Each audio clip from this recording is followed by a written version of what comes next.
Hello good morning students, मैं हूं दीक्षा। आज हम पढ़ने वाले चैप्टर 5 के अंतर्गत इनकम्प्लीट डोमिनेंस। इनकम्प्लीट डोमिनेंस जिसे अपूर्ण प्रभाविता कहते हैं, ये जो नियम है वो ये मेंडलवाद के से विचलित नियम है। अर्थात ये कह सकते हैं कि ये जो मेंडलवाद का नियम है इसको फॉलो नहीं करता, क्योंकि मेंडल ने क्या कहा था प्रभाविता नियम के अनुसार कि जब दो विपरीत जनकों वाले लक्षणों को क्या करा जाता, क्रॉस कराया जाता है, तो केवल जो F1 पीढ़ी होती है केवल उसमें डोमिनेंट यानी कि प्रभावी लक्षण ही दिखाई देते। लेकिन इनकम्प्लीट डोमिनेंस जिसे क्या कहते हैं अपूर्ण प्रभाविता, क्या कहते हैं अपूर्ण प्रभाविता, इसका नाम ही है क्या अपूर्ण प्रभाविता, यानी कि जो प्रभाविता है वो पूर्ण रूप से दिखाई नहीं देती है। तो अपूर्ण प्रभाविता वाले नियम के अंतर्गत मेंडलवाद का जो नियम है उसको फॉलो ना करती हुए उससे थोड़ा हटकर विचलित होकर के ये नियम बनाया गया है। इसमें क्या होता है, यदि दो विपरीत जनकों वाले लक्षणों को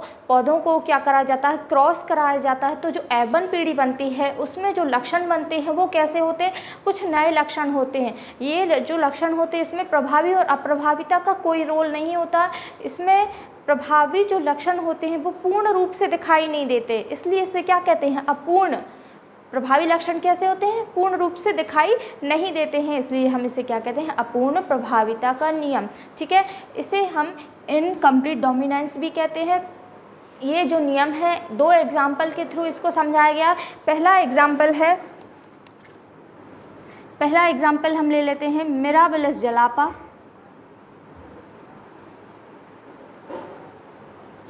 एग्जाम्पल याद रखना, ये ऑब्जेक्टिव में भी पूछ सकते हैं, नीट एग्जाम में भी पूछ सकते हैं कि अपूर्ण प्रभाविता का नियम किन पौधों पर अपनाया गया। तो 4 ऑप्शन दे दिए जाएंगे। ठीक है, उसमें से आपको सही राइट आंसर छांटना पड़ेगा। तो याद रखना कि पहला एग्जाम्पल क्या है अपूर्ण प्रभाविता का, मिराबिलिस जलापा, जिसे 4 o'clock भी कहते हैं। क्या कहते हैं 4 o'clock। क्लियर। सेकेंड एग्जाम्पल है ड्रैगन फ्लावर, डॉग फ्लावर भी कहते हैं इसे। ठीक है, तो ये 2 एग्जाम्पल, जो मिराबिलिस जलापा है इस पौधे की 2 किस्में पाई जाती हैं। पहला जो प्लांट होता है, पौधा होता है, वो रेड कलर का होता है। कैसा होता है, रेड। और दूसरा होता है वाइट। वाइट को भी हम ब्लू कलर से बना के चल रहे हैं। ठीक है, तो ये मिराबिलिस जलापा का हम अभी एग्जाम्पल लेके चल रहे हैं।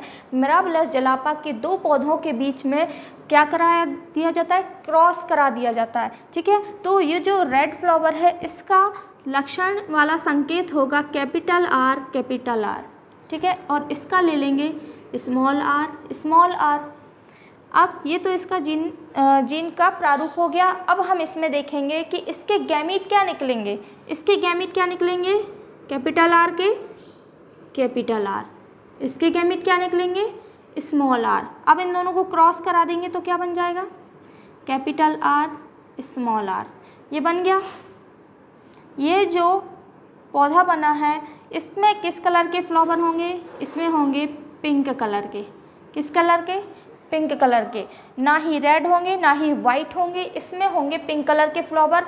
क्यों, क्योंकि ये है अपूर्ण प्रभाविता का नियम। और इसमें जो F1 जनरेशन, ये कौन सी जनरेशन कहलाती है, F1 जनरेशन या F1 पीढ़ी, इसमें जो पौधे बनेंगे वो अब प्रभाविता के नियम को फॉलो नहीं करेंगे, क्योंकि इसमें जो लक्षण है वो एक दूसरे पर प्रभावी नहीं होते और प्रभावी लक्षण पूरी तरह से दिखाई नहीं देता, ये अपूर्ण रूप से प्रभावी होता है। इसलिए इस नियम को कहते हैं अपूर्ण प्रभाविता। अर्थात इसमें क्या करते हैं, यदि रेड फ्लावर, कौन सी फ्लावर, रेड फ्लावर और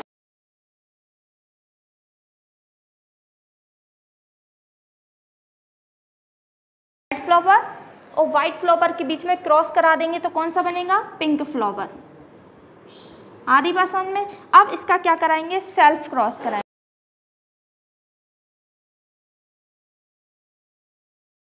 यहाँ लिख देते हैं ये पिंक फ्लावर।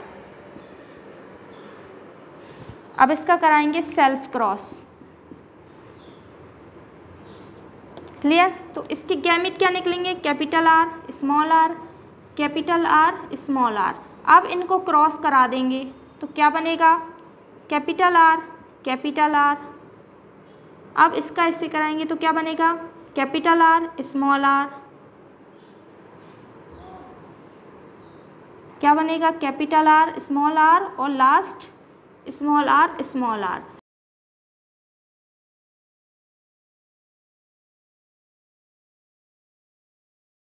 तो इसके लक्षण हम देख लेते हैं। इसका क्या होगा, ये बनेंगे,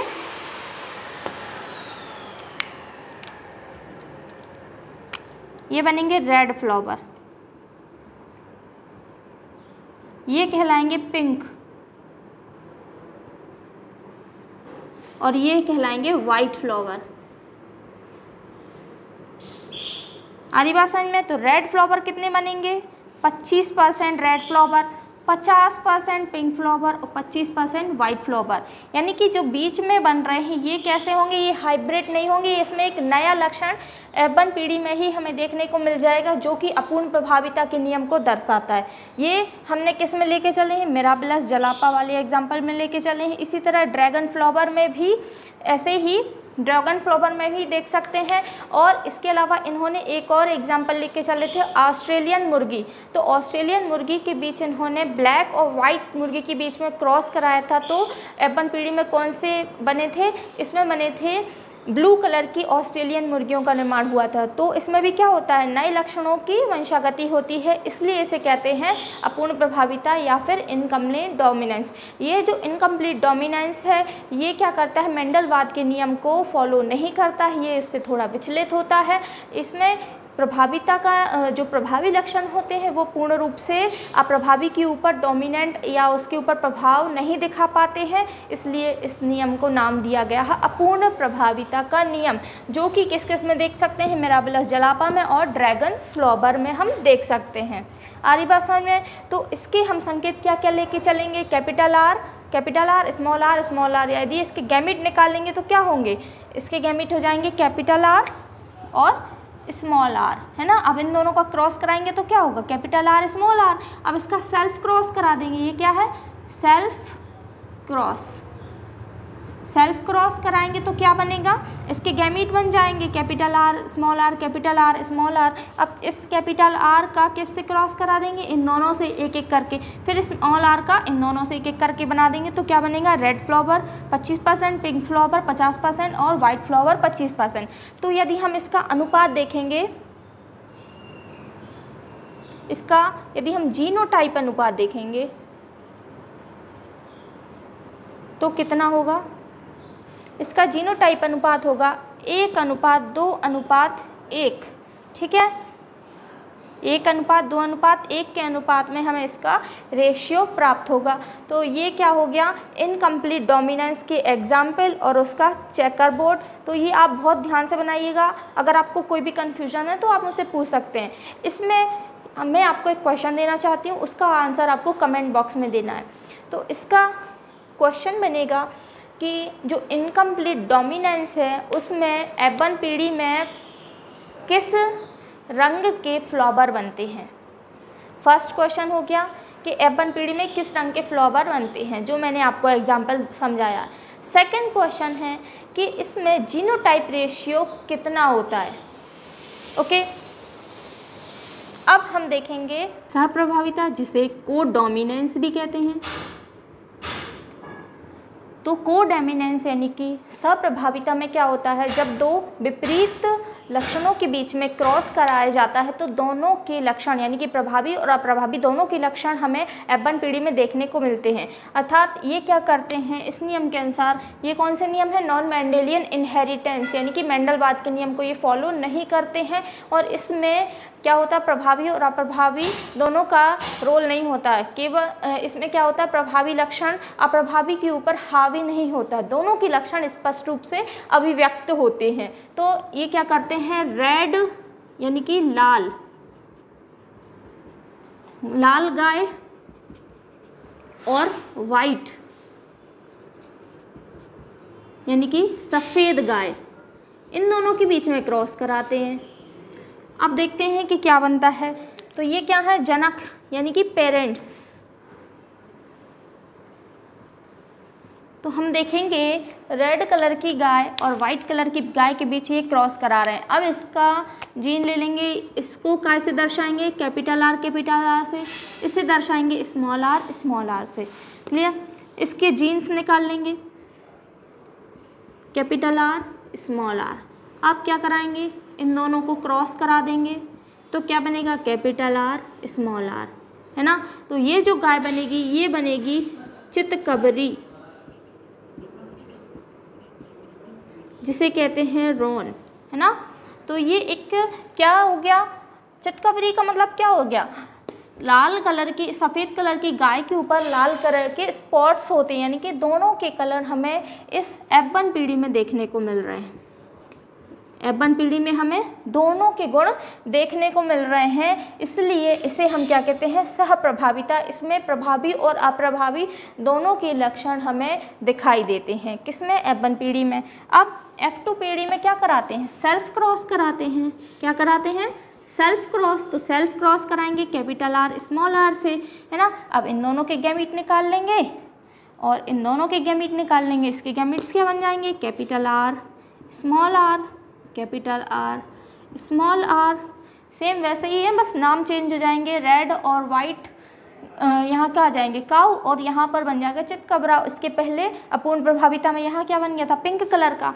अब इसके बीच में क्रॉस करा देंगे, सॉरी यहाँ नहीं, यहाँ से कराएंगे cross, capital R capital R. इन दोनों का नहीं कराते हैं, इन दोनों का एक एक करके इन दोनों से क्रॉस करवाना है। यानी कि इसका पहले किससे कराएंगे, इससे, फिर इससे, ठीक। फिर इसका किससे कराएंगे, इससे, और फिर इससे। Capital R small R. अब इसका करा दें, कैपिटल आर स्मॉल आर, क्या बन जाएगा, स्मॉल आर स्मॉल आर। अब देखेंगे इसका रेशियो कितना होता है। ये क्या बन जाएंगी, ये कौन सी गाय बन जाएंगी, कैपिटल आर है, तो यहाँ क्या हो जाएगा, रेड। ये रेड कलर की काऊ है ना। ये रोन अर्थात ये कैसी है, चितकबरी। और ये स्मॉल आर किसका है, वाइट का। ये तो कैसी है, वाइट काऊ। ये हो गया भाई सहप्रभाविता का चेकर बोर्ड। ये आ रहा है समझ में आपको कि लाल और सफ़ेद गाय के बीच में क्रॉस कराएंगे तो कौन सा बनेगा, F1 पीढ़ी में चितकबरी गाय बनेंगी। यानी कि इसमें क्या होता है, दोनों की मिक्स लक्षण होती है, ये नया लक्षण नहीं है। अगर हम गाय को देखेंगे कि लाल गाय यानी सफ़ेद गाय में लाल कलर के धब्बे होते हैं तो वो क्या होते हैं, दोनों कलर एक ही चीज़ में है, एक ही इंसान में है, एक ही वस्तु में है। तो ये क्या है, एक ही चीज़ में, यानी कि एक ही पौधे में या एक ही जीव में किसी दो चीज़ों के लक्षण आ जाते हैं तो उसे हम कहते हैं सहप्रभाविता। और अपूर्ण प्रभाविता में क्या होता है, प्रभावी लक्षण स्पष्ट रूप से अपना प्रभाव नहीं दिखा पाता है, ठीक। लेकिन इसमें प्रभावी और अप्रभावी दोनों के लक्षण हमें देखने को मिल रहे हैं। तो यहाँ पर कैसे बन रहे हैं ये देखते हैं। ये होगा 25%। कितने परसेंट बनते हैं ये, 25%। ये होते हैं 50% और ये 25%। यानी कि इसका अनुपात हम क्या देखेंगे, इसका अनुपात देखेंगे तो कितना होगा,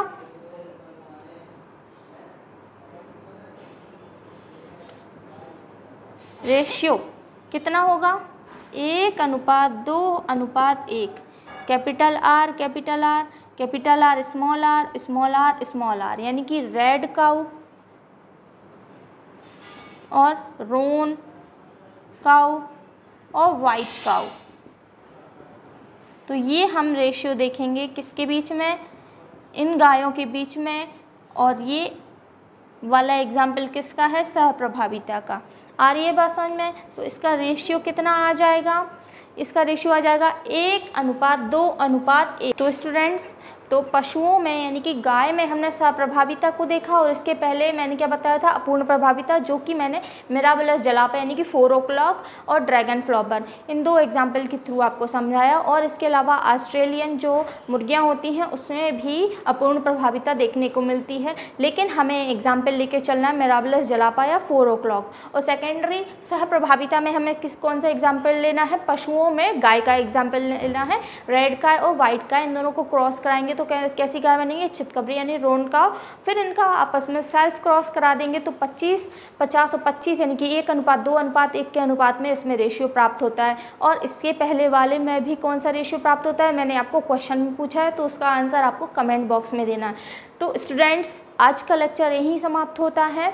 उम्मीद है आपको पसंद आया होगा। चैनल को लाइक कीजिए, शेयर कीजिए, सब्सक्राइब कीजिए। Thank you.